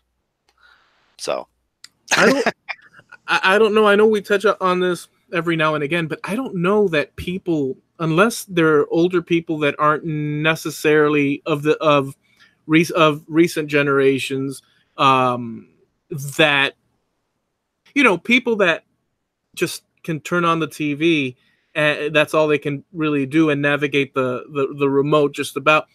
But I don't know that I can't possibly see TV's in dire straits is what I'm saying. Yeah, TV is in trouble. It really is. And they are quickly going the way of the newspaper. And that people will watch local television for news and weather. And that's about it, if they're interested in that. But as far as local broadcast, they're not really into it. Now, sports fans notwithstanding, some people will watch local broadcast sports, especially college sports. But there are also channels on cable that are dedicated to that. And there are also subscription services online. I mean, I don't know about where you're at, but our cable company has a streaming service. Yeah. Where you sign up for it. And if you're at this certain level of cable TV service, you get it for free. And you can watch anything, anywhere, anytime on your mobile or what have you. Yeah. But with all of the streaming services out there, TV is going away. I'm not saying it's dead. It's far from it. They're still spending millions on it every year. But as one generation, the population of one generation starts to outnumber the population of the generation going out, less and less TV is being watched. It's just like, do you know anybody who still has a paper delivered to them, a newspaper delivered to them? No. In fact, maybe last year, I don't know if it's going to resurface, but there was a whole year of some jerk tossing paper to see if, I guess it's like an advertise. So they'll give you the paper for free and just keep tossing it into the yard. It's like, come on, man. I don't think, what though, it's all online. So you just proved my point, because I was going to go there. We have made it to where instead of the newspaper was something we willingly paid for and demanded every day, to now it's an annoyance that these jerks keep throwing this stuff in my yard, and I don't want this because we don't read the newspaper anymore. TV is starting to go that way as well. I mean, I know people who don't have TVs. They don't care about local news. They'll get it from the radio. They do all of their entertainment watching they do at home is done online through streaming services, Netflix or Amazon or whoever. I mean, the idea of the box and whatever you choose on there, you're fixed on this. And they do provide like 300, 400 channels of this and that. Yeah. And I guess I'll see if I can say it this way and you tell me. The idea that you have this set of numbers that signify channels and you switch through them and you get what's being shown. You can't manipulate it in any way. You can't pause it necessarily unless you have a TiVo or whatever, but that you can't do anything with it. You can only just skip to another channel or whatnot, as opposed to what we can do with the internet. Right. And we've had this discussion before. Appointment television, you're at their mercy. You have to wait on their schedule because they're broadcasting to everybody at a set time. This show is on at this time on this day of the week. and it plays and it's done, and now you got to wait till next week. And that's not the way people want to be entertained anymore. If they want to watch Futurama at 11 o'clock on a Saturday night, they can go online and they can watch Futurama from 11 o'clock at night till 4:30 in the morning if they want to. Just keep watching more and more and more episodes. And that's what people are after. They don't want to wait on your schedule. They want to do it when they want to do it, and that's it. And I'm that way. I've become that way myself. You know, I don't want to wait for it to come back. If I want to watch, one of the few TV shows I watch anymore is Antiques Roadshow.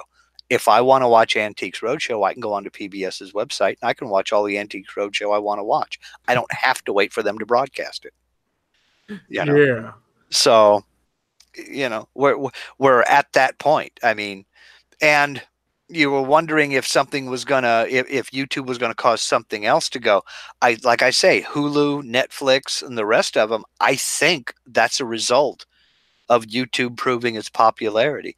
I mean, there is a reason why some of these YouTubers are making millions a year doing their videos and hiring people. They have film crews. They don't shoot their own video anymore.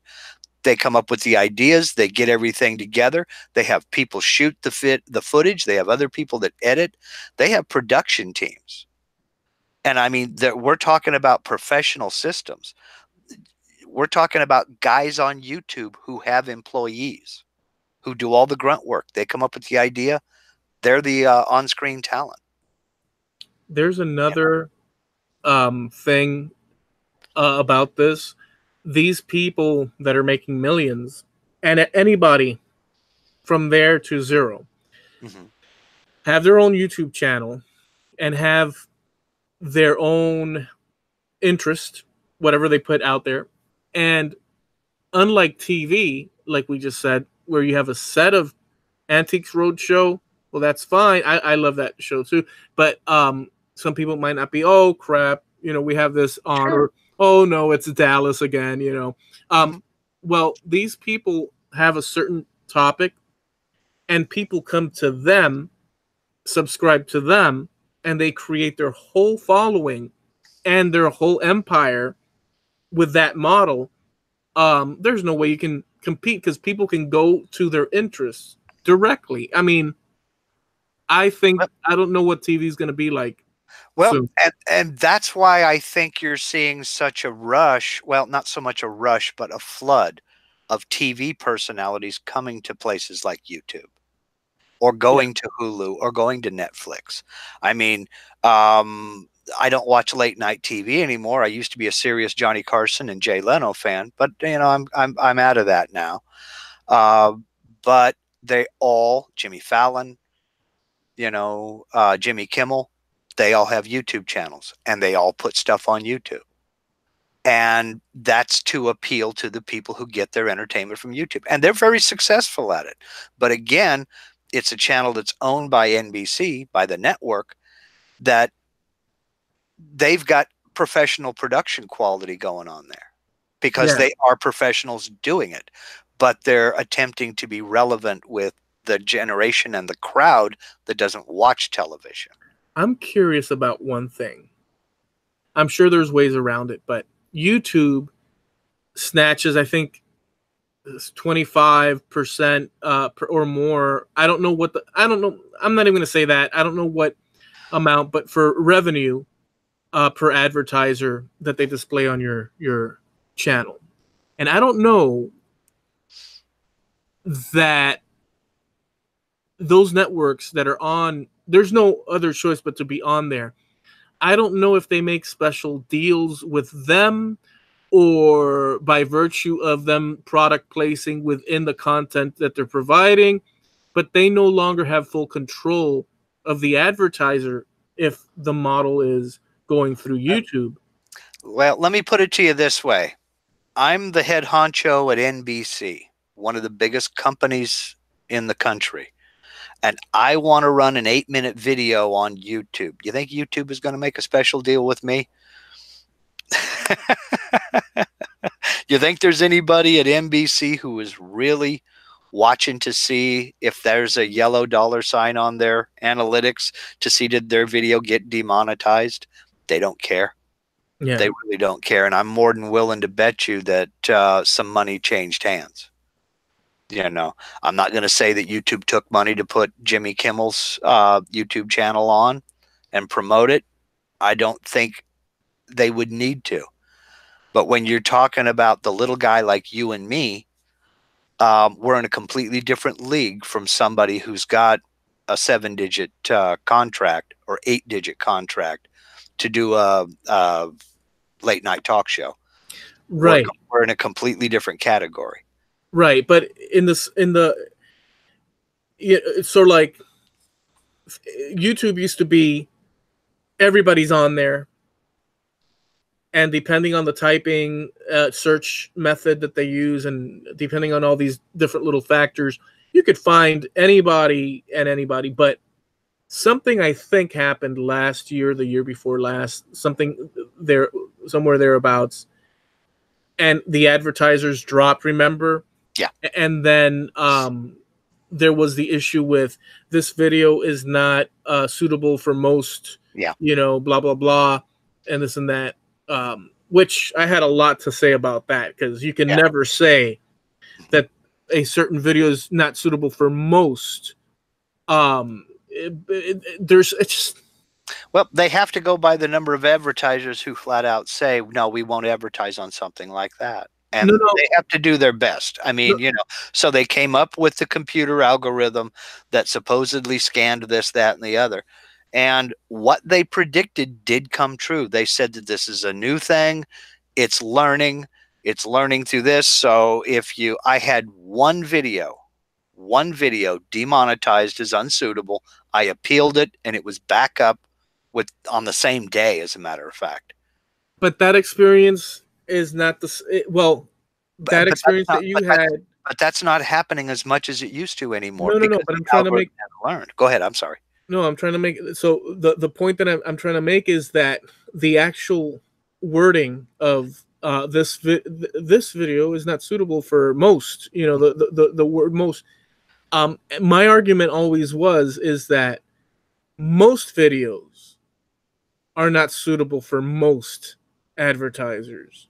Most videos are, because there's a whole host of topical. You're not going to make a video on Pepsi Cola and hope that Coca-Cola necessarily. It just, as a bad example, you can't. No, you're right. You can't please everybody, and I get your argument. We had this discussion a couple of years ago when this hit the fan. Yeah. But yeah, I'm with you on that. But what they meant. Okay, I'm trying to remember how they phrased their statement to you, was that this video is not suitable for all advertisers. For most. And your argument was that every video is not suitable for most advertisers or whatever, because there's certain people who are not going to advertise on that. And mind you, before you continue, barring bad words or violence in like in my channel, barring bad words or violence and stuff like that, if the goal is to reduce those type of things, well, there was nothing of that. I think it was just a mess. Well, yeah, there was a lot of that, because they went through and they purged a bunch of channels that did have a lot of that. And that's why they've come up with new terms of service agreements and things like that. And they keep modifying and changing the criteria and thing. I mean, the big thing right now is kids. But but you have people like Joe Rogan to this day cussing up a storm. Not every moment. Right. Right. But Joe Rogan is at the level, he's not taking the monetization from the advertisers. He is. His channel, that's not where he's getting his money. And if he gets a strike, he gets a strike. He doesn't care. He's at that level. Yeah. He still has to obey the same rules we have to obey. But he knows that going in, that he's probably going to get that yellow thing there, because too many people drop the F-bomb and this, that, and the other. But he obviously doesn't care, because his primary source of income is not the advertisers on YouTube. And the traffic that he gets is pretty. I mean, the guy gets millions and millions, and his guests are. But Right. let's say as an extreme case that they were to oust the guy from the platform, because they've been ousting a lot of people, right, regardless of right. And it seems to me a contrived. It seems to me, but I always tend to lean on the side of well, you're a suspicious guy. Yeah, I'm always, because it's people's, and I don't know, man. I'm cautious when it comes to those things. But even if they were to remove him, YouTube wouldn't bat an eye. There would be an uproar, but people keep going, and YouTube would keep growing. And the dirty secret is he wouldn't bat an eye either, because it's not his only platform. It's not the only thing he does. It's just another vehicle for him to get his name out there. Do you really honestly think that if his YouTube ended, was booted offline right now, number one, it puts his name in the paper, it puts his name on the news, it puts his name all over Twitter, Facebook, Instagram, Snapchat, everybody be talking about Joe Rogan. You think Hulu or Netflix wouldn't jump on that to get him on board on their platform and have people pay to watch? Yeah, I think so. That'd be a good idea. Incidentally, I think we're good. So we made this about YouTube, and I hope the folks out there who don't really give a sniff about this, I think we're good too. Billy Burt just brought up a good, interesting point out here in the chat. Look at Philip DeFranco, for example. I mean, he is a good example of that. Well, he had a big tussle with YouTube. Let me look into it to get my facts straight. Yeah, I want to get my facts straight before I say anything. Let's see. He does have still has a YouTube channel, but he's always been a controversial guy. He's one of the more successful pop culture reporters, basically. Let's see.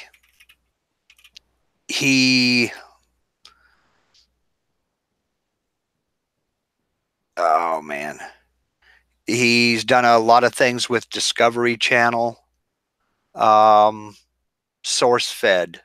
He is instrumental in getting SourceFed going with a bunch of journalists. Let's see. He is considered one of the biggest successes in YouTube. By the way, we have a brand new subscriber. We do. Billy Burt. Thank you, Billy. Oh, I'm sorry, Billy. We suckered him in, corrupted another one. Anyway, so what I'm getting at is, with all of the side businesses and with all of the engagement he's getting off of the platform, right? YouTube is probably the least of his income stream, and probably the least of his concerns now. He obviously still runs the channel, and he still does things on YouTube, because you never forget where you came from, and he does have such a huge following here, he wouldn't dare leave it. But he's got so many other tentacles out in other directions right now that his income is not reliant on that little green or yellow monetized or demonetized symbol. Right. What I'm getting at, where that would really hurt a little guy like you or me. It really would. It would be catastrophic. Yeah. And when they changed the criteria to 1,000 subscribers and 4,000 hours watched per year or in the last 365 days to be monetized, that did hurt a lot of little guys. But and I know why they did it, and I agree with why they did it. And it worked. It worked. it got rid of the guys who were setting up a channel today and stealing a bunch of content from, pick a name, Jimmy DiResta, and putting that all up on their channel and collecting the revenue from that. It got rid of those guys. You don't see that. Well, you see it on occasion, but it's rare. It used to be they were all over the place. I mean, I used to report those channels to the creators. I mean, I can't tell you how many people I've sent messages to. This guy stole your video and he's got it on this channel. And you just don't see that much anymore. It got rid of the people who were freebooting TV shows from overseas and putting them up on YouTube. There's a couple of them that they had pretty big followings, and they would move around and announce their new channel name on Twitter. And, you know, you go watch BBC comedies on YouTube until those got taken down. They'd make a new channel and put a bunch more up. Well, those are all basically gone. Not all of them. But most of them are basically gone. It also got rid of a lot of the people who were getting videos from the archive, the Internet Archive, and public domain videos, public domain movies, putting them all on one channel and then monetizing the channel. I think you could do that though. There's if it's you could do. I mean, if it's public domain, you can do that, but you're not monetized until you have that 4,000 hours watched and 1,000 subscribers. But they would start 8, 10, 12, 14 channels with the same movies on it. Right. Flooding it. And they were trying to weed those people out and get rid of them, you know. Well, I'll publicly say what I've been thinking. So, and I did this last video. I put up a video that I had before just sitting in the past. I said, you know what? Stations usually, because we're basically a broadcast station within ourselves. And see, here's the thing. You can't, if you start closing off avenues for people to be creative and think outside the box, and because the goal, people are trying to get exposure and trying to get views and trying to get all those things that we know. I mean, the whole gambit, unless you're doing videos for a private audience or for your little group that has to review a certain, you know, project or whatever the case. My point goes to the fact that the idea of sort of trying to figure out the puzzle of how to get more views, attention, or a video or a project that works for you, for people, all these things. And I was thinking, well, you know, I've got all these videos that nobody's looking at because I've got over 500 and something videos. It's sitting all the way back at the end. Mm-hmm. I'm going to take it, redo an audio thing on top of it, and re-release it, and put it, you know, out there, and recycle those videos, you know, as time allows, like a station would do, you know. Just thinking outside the box, you know, in your situation, that makes perfect sense. You've got 500 and some odd videos, and you're talking about your most recent, your treasure chest video. Yeah. Yeah. And I'll be honest with you, I never saw that video before. That was way too far back. Most people, right, most people have a subscription feed and they check that subscription feed. Oh, he's got a new video. He's got a new video. He's got a new video. Occasionally they'll go back and look at older stuff, or they'll remember he did a video on something I'm interested in now. Let me go back and see if he's got it. But most folks don't click that see more button down at the bottom of the page and scroll back to see what you did years ago. And yeah, I can see that by looking at mine.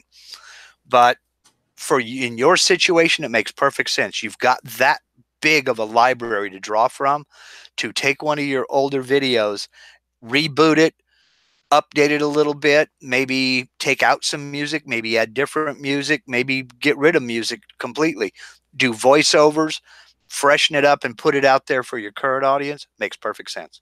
Yeah, makes absolute perfect sense. Because the amount of effort and work it takes to actually, within the scope of a maker, you have to actually use material, which costs money. You have to invest in time to build the project itself while at the same time you're recording the footage. You have all these layers of within the scope of like what a maker does. It's not just a digital situation. It's like actual physical. Sure. And time and then upload it, and then it sits there, does whatever it does, and it's like you can either say, oh well, or you could say, well, let's grab that and redo it, because you're not necessarily interested in the same people watching it, although that'd be nice too, but you're trying to sort of worm through the caverns to new, and so why not Not only that, but you're bringing some of your older content to people who are subscribed to you now that weren't subscribed to you back then. True. So you are rebooting it, but that also, if you think about it, if you post on a regular schedule, that's hard to do. I post weekly. That's hard to do, but that gives you time to do a longer project that maybe takes 2 weeks to do, and you can't do it in 1 week. That gives you a video you can put up. So you're still putting up something, and introducing some of your older projects to your newer subscribers while you can take the time to get that 2-week-long project finished, then put that video up and then move on to the next one. So yeah, for you, it makes perfect sense. I don't have enough videos to do that. And my videos are a little bit different class than yours. I'm doing tutorials. So I get comments on videos that I did release 3 or 4 years ago because people are finding them for the first time. And they're interested in one thing and they want to learn that one thing. They find the video. So I get comments on it. Yeah. And that's great. I'm not complaining at all. And I try to answer every comment I get. But I'm not in that position because I've only got I think I just went over 120 videos on my channel. So I can't do that. If I tried to, and a lot of that is on older versions of software. So it's relevant to people who still have that old version of software. I wouldn't take it down. I would, a lot of what I'm doing now has to do with the newer version. So, it's a different situation. But think about I don't know, Three's Company. That when they first aired, or all of their seasons, and they recorded it and they spent the money and the set and the staff and the writers and then the show ends, but the network takes that and sells the right to use it for whatever time to another station, or what we've seen in the past. And it breathes more life into a product that they've already used, that people want to see, apparently. Because I always find that interesting, as an example, that show. And what they would do in the past was they would put it all together on one VHS tape or one DVD and sell you the whole season. So you could binge watch a whole season of Three's Company if you wanted to. So yeah, so that's my thinking with that. And I think it's a good idea. I really do. I think it's perfect in your situation. You have such a huge library. Why not? Another use of it. Another cool thing. Last thing I'll say. Another cool thing is there are people that are totally, and I've tried this before, but you have to have some staying power, motivation, because it's a little bit of a different animal. But there's people, as an example, that will do live music, relaxation music, whatever music. But let's use the relaxation as an example. There's a channel that repeats the same 2 or 3 relaxation songs that they drone on just about for all night. And they'll kind of switch it off, this and that, but it's the same darn thing. But it's alive, that's always there, and it's getting thousands upon thousands upon thousands and thousands. The channel has millions upon millions of views, millions and millions and millions.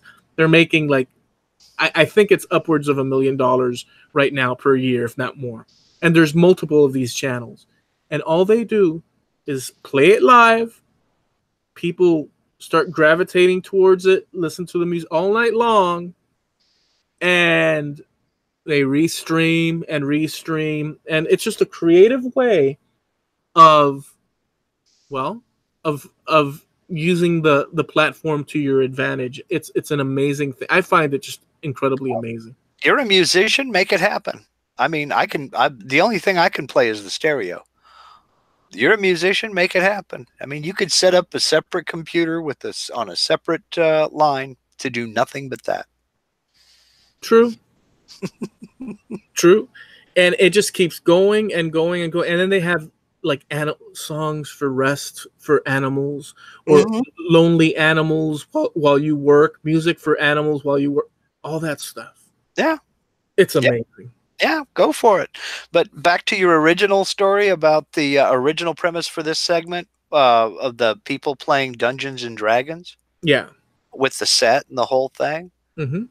I think I'm gonna do that with my wife. We should go get a board game, and we should play that board game and put it up on a YouTube channel. Oh, that's a new board game every week. So I think we'll start with Mousetrap, then we'll move over to Tiddlywinks, and see where it goes. Board game of the week. I think that's as long as you're doing the board game, you're interacting and conversing. I think so. But I'll spell it board, B-O-R-D-E, B-O-R-E-D, board game of the week. See, but here's the thing, though. That's a funny one. But here's the thing, though. Even though you're joking about it, kind of sort of lighthearted, believe it or not, the way I think, and I think I have the proof to back it up all across the board, it's not so daring of a thing to think. But even though that may be boring, there's a whole mass of people that will pick up on that. Maybe not right away. Even though a channel, like let's say you did a separate channel for, even though a channel has very few followers, this and that means nothing. See, that's what it means, nothing in that. There's a whole contingency of people across the world that want exactly that. You know how they say that nothing is really trash? If you leave a paper bag with a rock in it, somebody will buy it, eventually, sooner or later. It's just connecting the people to that thing in this large ocean of frickin' channels. So I think everything is quite reasonable for a channel in my mind. Oh yeah. Let's see, that's the thing. You thought I was joking. I kind of. Because I know somebody out there either watching us on YouTube or somebody listening on the podcast is going, hey now, wait a minute. We could do that, We've got a big table here. We could do that. Well, yeah. And there's other people out there going, I'd watch that. You know what they haven't tried? What's that? Okay, so I said the 24-hour music thing. Mm-hmm. How about something like, because people get off on different things, right? Sure. So just 24 hours of sobbing. 24, the camera sits there and you just record 24 hours. And 24 hours of that. There's people with twisted minds that will get it, and they just put that for comfort. There is a guy that does 4-hour-long videos, one a week. 4 hours. Camera is turned on. He comes in. He sits down in front of the camera, and he just looks at the camera with a smile on his face for 4 hours. He doesn't say anything. He doesn't do anything. You see him come in and sit down in front of the camera, and he just looks at the camera and smiles. That is horrible. For 4 hours. Then he'll get up and walk away. And the video ends. And he's getting hits. He's getting views. Is that on YouTube? Yeah. Okay, so here's the thing. There's also an anger point. Not anger point. But it's like, see, here's the thing. You have people that put all this effort. And by the way, I'm not saying that doesn't take effort, because boy, but that I guess I'm maker centered, as it were, because I see all these things that we do, that it's product upon things in order to actually get our gig on the road. And then you got this one guy that says, I'm not going to do anything. I'm going to sit down. I'm going to smile, which granted, that's heavy duty, because Yeah. That's heavy duty, dude. You want to lose faith in humanity and falling down a rabbit hole? Go onto YouTube and look for ASMR. Okay. ASMR videos. Don't do it now. Wait until you've got a few hours to kill, but look for ASMR. ASMR. Okay. You'll remind me. Yeah, I will. I think we should end this now. All right. I wanted, unless you had something else. I don't have anything else for this week. Well, here's the thing, a regular. So Mark and I do get into conversation, and the whole idea of talking in a podcast is talking and sharing ideas and concepts and seeing where that leads and goes, at least in the open format that we use, with sort of anchor points in culture, pop culture, just history and curiosities and things that we sometimes we'll get into little arguments or challenges on a certain topic, or maybe we are surprised because of a certain conversation. Just a whole host of really cool things. Just like right now, my explanation. That's what podcasts do, right? So the Joe Rogan Experience, it's like 3 hours long. Rush, like 3 hours long. Radio 610 at night, I think it's longer than 3 hours. Maybe it's 3 hours, 3 hours long. And it just goes down to, so we're quite capable, Mark and I, correct me if I'm wrong, of doing a 3 to 4 hour show. Tell me. Oh, we're more than capable of it. In fact, I just noticed that this will get edited out. I just noticed that my wife actually went in and just she had a comment about her and I playing board games, but and I think that's the first time she's ever commented on one of our shows. But yeah, I could go on forever, and the main reason I don't is because I know she's waiting for me because dinner time. Well, I'm gonna go and have a bite to eat as well. So I'd like to thank you guys out there for hanging out with us. Check out our website, trampledunderfootpodcast.com. We're also every Tuesday we come out with a new. When is that? Yeah, Tuesday mornings. I think you said 5 Eastern. Yep. 5 a.m. What a way to wake up on Tuesday mornings. 5 a.m. Eastern. New episodes come out on Spreaker. You can, as Eloy said, hit our website, trampledunderfootpodcast.com. Check out past episodes by clicking that Wayback Machine button. And visit our YouTube channel. We've got some videos here online that have absolutely zero to do with our podcast. We just made a few funnies and put them up. And we're going to be doing a little bit more of that, I have a feeling, here pretty soon. But thanks everybody in the chat for sticking around with us. Remember, you can visit us on Facebook. Give us your thoughts, your questions, your answers, your demands for payment. Send them there. Trampled Underfoot Podcast on Facebook. But thank you very much for joining us. Thanks for hanging out with us. And we'll see you later. Have a good night.